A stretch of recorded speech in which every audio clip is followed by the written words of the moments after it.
With Miami's Community News, and I'm Michael Muller. Our guest today is Frank Calderone from the Miami-Dade Solid Waste Department. Welcome, Frank, and thanks for being here. Thanks for having me, Michael. So here we are, first week of May, all right? And it's time to learn a little bit more about garbage and recycling. So let's talk about some of the differences and also the connection between people putting their garbage into the green cart and the people putting their stuff into the blue cart. Sure. As far as collection, both use carts. The default cart that we issue to residents, to our customers, is they get the big one for the green, for the waste, and the medium one for recycling. But they can do either. You know, you can switch it out. The trucks are pretty similar. What's different, of course, is the stuff that you put in the green cart versus the stuff you put in the blue cart. So one of the things we know for sure, if you don't know what to put in the blue cart, either learn or put it into the green cart. Exactly, as we say, when in doubt, throw it out, as in into the green. And so, and let's talk about some of the basic things that people never get confused about going into the blue cart. So, what are some basic things? The basic things: paper. People don't read newspapers like they used to, but online maybe more than print. But when you do get a newspaper, it can go in the recycle once you finish reading it and sharing it. It's office paper, junk mail, cardboard. Boxes are huge, especially since the pandemic, when everybody started ordering. People were ordering stuff online before, but that really blew it up. And you knew when you've been with the department for how many years? 9 years? Longer, since 2009. So that would make it 13 2009. years. Okay, so long. So you saw the difference when the pandemic came about, oh my goodness, look at all this garbage, all these cardboard boxes. Yes. These perfectly good boxes being used one time. Oh, we generally saw garbage increase because a lot of people working from home. We don't pick up commercial like in office buildings. We pick up from homes. So the commercial people probably saw less while we saw an increase. But and we saw a lot of cardboard boxes. So cardboard boxes, all those big box retailers that send you those boxes, you can send those. Can they also, put them in the blue box, can they also use the box of the product that it's in if they want to throw out that box? As long as it's like cardboard, yes. Unfortunately, some products come in like a plastic clamshell. That plastic we can't accept. The only type of plastic we can accept are plastic bottles. So you got plastic bottles and jugs. Plastic bottles. You have all the cardboard, including pizza boxes, as long as the condition's not too bad. Milk containers. Cartons, yes. Cartons. And the jugs, because a lot of them come in plastic jugs as well. That works too. And we'll cans. take that. Cans, food and beverage cans, yes. So that's pretty much. People can remember enough of that, and the other stuff they don't know, put into the green cart. Yes.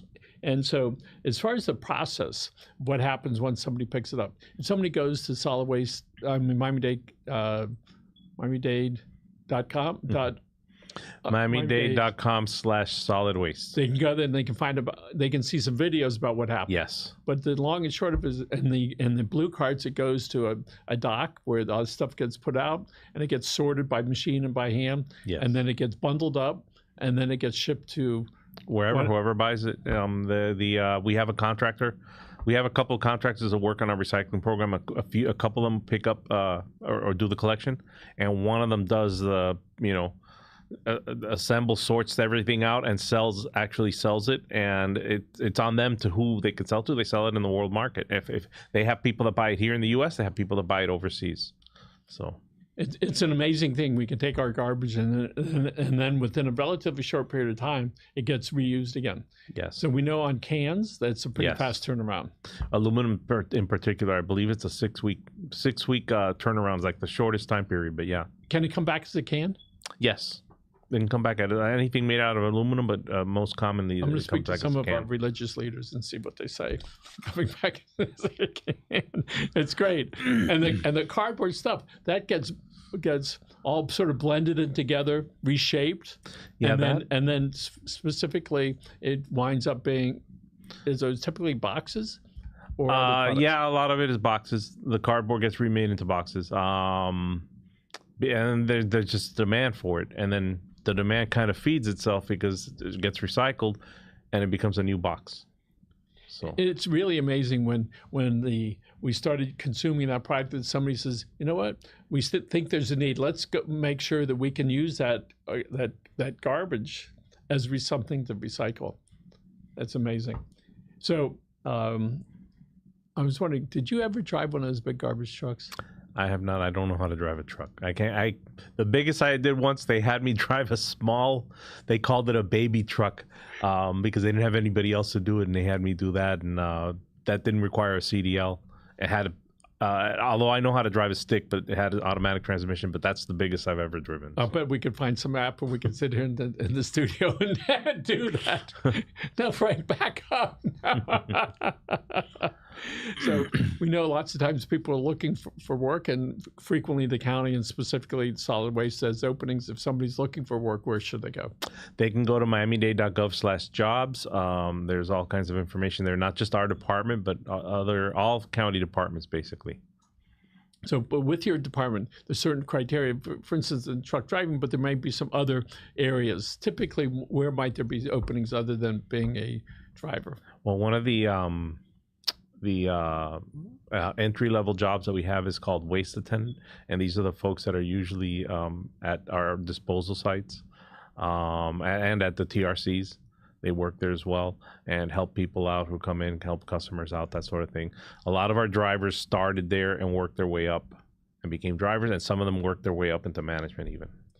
So you can start off out there and telling people, welcome, and by the way, half your load, you can't do that. What do they tell them to do if they have stuff in the truck that it's obviously not, they can't dump it there? What happens?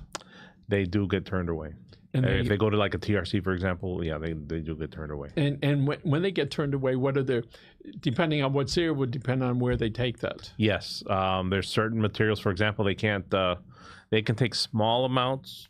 I want to say it's about 3 cubic yards, small amounts of construction and demolition debris, like, like material from a construction job, for example. If they're taking clearly more than that, then they have to go to a landfill that specializes so that's in that. 3 times the size of a washing machine? Well, yeah, a cubic yard is 1 washing, so three washing that's machines not very roughly. Much.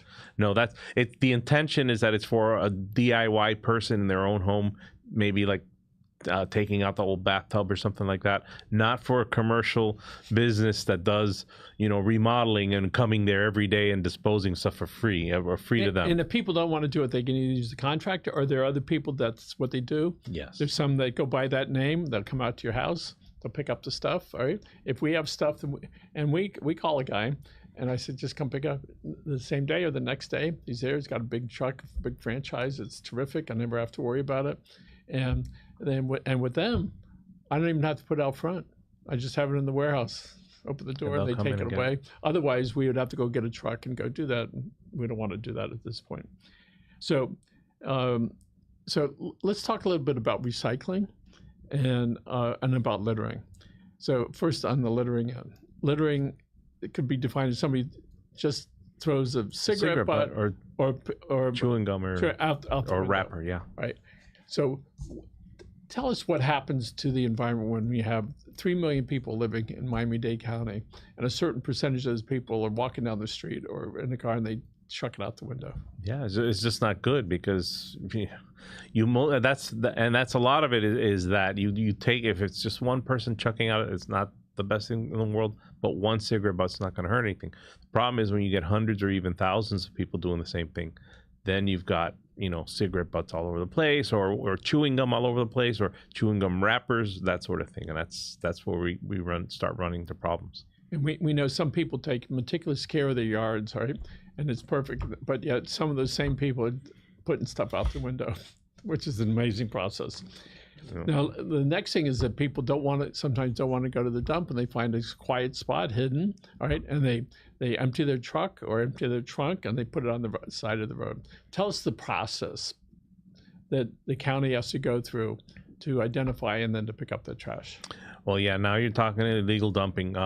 We have enforcement officers, and each of them has a zone within our service area, which is basically the areas where we provide daily garbage collection.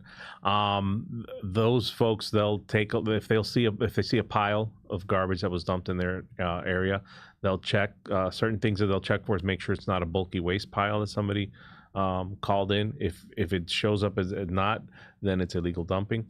They'll look through the pile They'll try to see if there's any clues there to who it may, who was responsible for dumping it. And another thing that they have, another tool that they have is hidden cameras. Some of these are, like the hunting type cameras, game cameras, where they record and then, after the fact, you go back and look. And some of them are actual live stream cameras. And we have an officer who was assigned to, one of the enforcement officers sits there and watches monitors the live stream cameras. When they see something, they will report it, and they will even get the police involved. So those are identified as high traffic locations for people dumping stuff. Yes. Which is not in the middle of Pinecrest. We get that. Yeah. All right. Or Coral Gables. It's sort of in the areas where the dumper might think that it's safe. Yes. Yes. All over the county, and we have people watching that. So one of the things that I've done, I have a nice truck. I usually get I figured out what to do with those plastic bags that I erroneously take from the drugstores. All right. I leave it in the truck. I put all this stuff into the bag, and then I take the bag and I throw it out, because it helps me formulate about putting it all together. And I think that's important for us, not to pick something off the floor of the truck or car and throw it out, because at some point somebody's picking it up, or it's dissolving into our. And we all live here. That's the thing. That's the part I don't get. You live here, and sometimes the very people that do that, 5 minutes later, look at how dirty the streets are. Yeah, you just contributed to that dirty street. So how are you complaining about it now? Don't contribute to it in the first place. It's a place you live. We live here. This is our home. We spoke earlier about my grandkids who we filmed something with them, and they both live on the water, and they're manatees in their backyard, if you will. The connection that they have with keeping the waterway clean and those animals was so strong. So she's 8, he's 10, and they're talking about, you have to keep it clean because these manatees are back there. We have to protect our environment. And whoever's teaching kids, God bless them. And they really have started young enough to where that makes a difference. So here they are now telling other people, don't do that. We know that there was a video on TV and on social media showing all these bunch of kids in a pretty good sized boat looked like 25-gallon garbage cans filled with stuff dumping it right in the ocean. Terrible. And they got caught. All right? Okay, good. Yeah, somebody was videoing it. All right. And it was 2 or 3, and you could see all the litter that was there. And the boat must have had 15 people in it. So they were going to get caught anyway, whether it's that video or one of those people. And they seemed to be joyful when they had the last thing. It was like, now we won't get caught drinking, I suppose. All right. And so we know how important that is, because the animals that are in the water, they eat that stuff at some point. Those turtles get it, the fish get it, all right? And then we get it. So let's talk again a little bit about the water bottles that we get. I didn't realize how expensive they were now over at 7-Eleven. It was $2.60 for a bottle of water. Wow. I thought they were $0.25 each, but my wife says everything to me is expensive. So those bottles, there are millions of those things that are being created and used a day. And for the people that think people shouldn't use them, but those are recyclable. And for the people that want to use the metal ones, right, they can have those as long as it winds up being recycled. But a big percentage of those wind up in the dump and not recycled. So what is it we can do on an awareness level to get more people to put those in the blue carts instead of putting them into the garbage? Just tell them to put it in the blue cart. It's recyclable. It's something that we try to hammer home as much as possible. We don't accept a lot of plastic materials, but plastic bottles are yes, we'll accept those. Any type of bottle, glass or plastic, but we'll accept plastic bottles, plastic jugs, whether it's a water bottle, whether it's a soda bottle, whether it's a dishwashing detergent bottle. We'll even take, which I failed to mention earlier, but we'll even take yogurt tubs now, which we didn't before. But yeah, the plastic bottle that you drink water from, that is very recyclable. They can make all kinds of neat stuff out of it. Not just new plastic bottles, they can make clothing out of it. They make all kinds of stuff. I never died until I started working in this industry. I didn't know that they can make clothing out of plastic bottles, but yet they do. So we know hurricane season, it begins in 30 days, and sometimes it doesn't have to be a really big storm for it to produce a lot of garbage, trash. Trees are a big part of it. So let's say a storm comes and it's not one that, it knocks over trees. I guess that sort of starts at 30, 40, 50 miles an hour. the county provides a service for the people. If you put it out, do they come pick it up? Yeah, we make some kind of announcement depending on how the situation is, which neighborhoods were affected. One good example is perhaps not the best example out there, but Irma, when it hit, it affected the whole state. Some parts were hit harder than others. The Keys were hit pretty bad. The West Coast was hit worse than us, I believe. The biggest issue that we had to deal with in Miami-Dade County seemed to be debris, but it was widespread. It was everywhere. So we managed the pickup of that. We'll make announcements as to the specifics. In that case, it was widespread, so we had to go everywhere. But if it's contained to a different area, we may make special announcements and ask people to do certain things with it. And there's no charge for that. Well, it's part of the waste service fee anyway, but yeah, there's we don't charge people extra for it, yeah. And so this is a really good time for people to take a look around their yards, all right, and see what's there, what's going to blow over, and also for them to look underneath their shelves and in the sheds in the back and take it and clean it up, right? Yes. If people have old lawnmowers and edges and all that stuff, they should give those away to somebody. God bless them. Or if they're able to still do working, that. yeah. And all the other stuff, the paint and the oil, what can they do? Paint, oil, those types of things, home chemicals, basically. They can be brought to one of our home chemical collection centers. And as a matter of fact, the 18th of this month, we're doing, for the second year in a row, we're doing remote events, mobile events. They're listed on our website, where you can bring these items. You don't have to go to the 2 permanent centers. The 2 permanent centers are located, there's one in Doral, and there's one by the South Day landfill. And if those sites are not convenient to you, you can check our website for the mobile home chemical event sites. And we go on, Saturday. This Saturday we'll do it here. The next few Saturdays later we'll do it at another site. It might be closer to you, and that happened with me because I often use the home chemical collection centers. But I've had to go drive to Doral on a Saturday, and I live in Kendall, Westchester. Last year the first one we did was at the 107th and Kendall, between Kendall and Sunset, our Kendall Sunset TRC, and I waited. And I brought my stuff there. Boom, that place is like a couple of miles from my house. I could almost walk there. So it was great. So what does the county do with those? The stuff is either disposed of, or if it can be reused safely, it's reused. We have contractors that handle the different types of materials. Some items like oil, for example, used motor oil, which a lot of our which both our home chemical collection centers accept, by the way, and some of our TRCs, not yet, but we're expanding that. Used motor oil gets recycled. Other things just have to be disposed of properly, like maybe like pesticides, stuff like that. And then we make sure that they dispose of it properly. But some items can be reused or recycled. Electronics, for example, they could take some of the metals out of them. Some of them have gold even in them, and they can take that and recycle it. So we know folks from solid waste are out on our streets, keeping the streets, the sides clean. Let's talk about it at the parks and on the bay and oceans work. It's on what department handles that? Parks and Recreation. Although Durham, which is part of the Regulatory and Environmental Resources, Regulatory and Economic Resources Department, RER, does a lot with that, especially the cleanup, the bonanza that everybody knows about. That's been going on for decades. When we see videos of the debris and water, it does something different than if that same debris is on the side of a street. And it's interesting because they both affect humans and animals, except for one, it's okay. And the other one, certainly in the water, it's more impactful when we see those. And if I was on part of that team, I would be running those commercials, those videos all the time, because people get really offended by that. Not so much with this stuff out on the side of the roads. So I do want to thank Solid Waste for keeping 118th Avenue clean. I go down that road frequently. Thank you very much, whoever is responsible for that.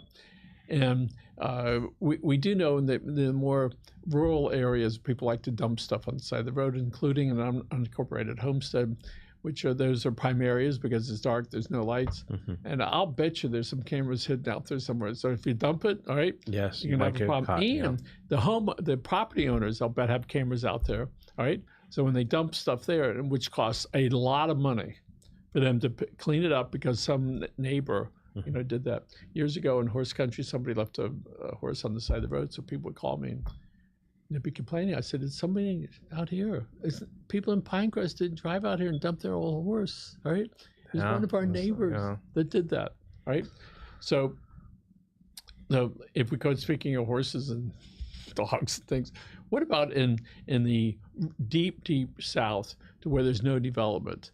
Does the county, how do you allocate your resources so you're not cleaning up too much down there when we may need it more in our developed areas? How do you decide that? Well, we focus basically on our service area, the areas where we provide service, which is a lot of unincorporated, mostly but residential areas of unincorporated, and several of the smaller municipalities that we pick up the garbage for.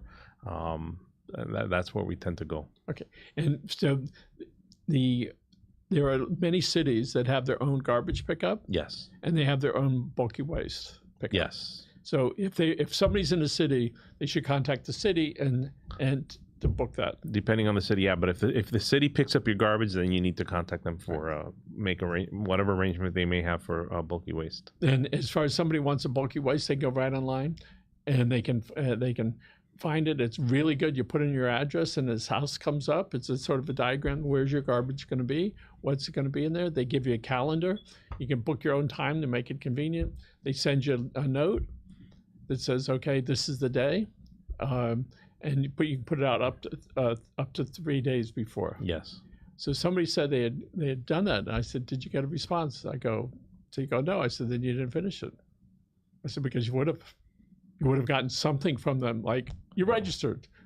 And so they just didn't do it correctly. But just to make sure, if somebody does that, they're going to get a notice. "Thank you very much. You've booked it. This is the day we're going to pick it up," and you put out the stuff 3 days ahead. And yeah, it'll remind you the stuff that you can put out and can't put out, that sort of thing. Yeah. Again, what we did, we had some old fencing material. I put it completely separate, didn't try to hide it in there. And so if they wanted to pick it up, they could. If they wanted to leave it, that was fine. In this case, they did, because we lined it up perfectly, all right? And it wasn't that much, I guess. But as far as the length of tree limbs, as people are getting ready to trim their trees, typically the maximum should be how long? About 5 feet. Right. And get your teenage sons to help you haul it out front and put it out there. Yeah. And they come out, they're very careful. They have the big claw. The claws, and they were able to do that.